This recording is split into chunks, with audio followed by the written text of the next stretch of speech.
Right. Okay. Well, I wanted to ask you about the trip. There's a report today in the Korea Herald, again speculating, and that's speculation whether he may run for president. But I wanted to ask you this: they said that upon his arrival on Wednesday, Mr. Ban will meet with members of an association of senior journalists and was likely to field questions on his political ambitions. I wanted to know: does your office intend to put out a transcript of that type of meeting? And I'm asking because the same article says that, quote, Ban had told Korean correspondents in New York that he would appreciate if they, quote, help him bring to a successful conclusion his service as UN Secretary General. And I never saw that quote. Did he actually say that, or was that Mr. Kim? Is there some, Well, how does it work? first of all, sometimes the Secretary General conducts interviews. As you know, sometimes they might be even with small group interviews. Those aren't the same as press conferences. We will provide transcripts of all press conferences and press encounters. But interviews, of course, are exclusives for the journalists involved, and so we don't have a transcript put out for those. So this thing coming up Wednesday upon his arrival in Jeju, is that a press conference, or what is it? I believe that's a group interview. But like I said, if there's press encounters, we'll put those transcripts out. Yeah. Sure. I want to ask you, Western Sahara, and something else.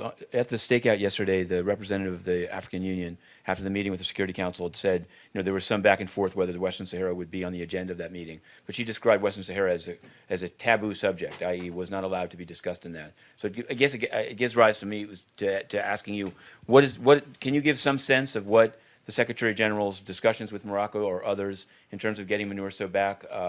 Have there been meetings? Are there meetings? Has there been progress? Where does it stand? Well, there continues to be contacts, but the people that we want back in MINURSO, many of them remain outside the area of operation, and we do want to bring them back in.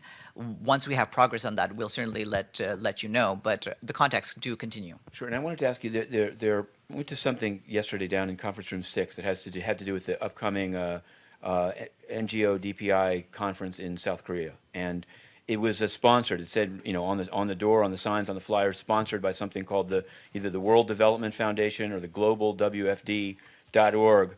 And it wasn't, I went to the website. The website doesn't really exist yet. The company seems to have been incorporated in August of 2015 when it was listed as a co-sponsor of a sort of a DPI NGO conference held in the building. So I wanted to know, in the light of what came out from the Ng Lap Seng audit and the call to do due diligence, can you describe, whether now or later, what the sponsorship arrangement is between this organization and DPI, and what due diligence has been done?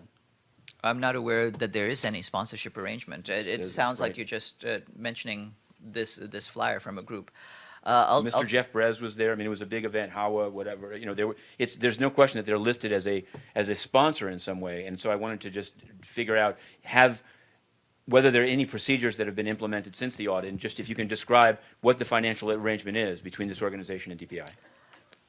Well, regarding what DPI does, they do look into all of the different groups that try to sponsor any events with DPI, and so they do follow up. And that's really an issue for the DPI executive office. Right, but I'm asking you as the. I want to ask you. I'm telling you what the process is. Farhan, Yes.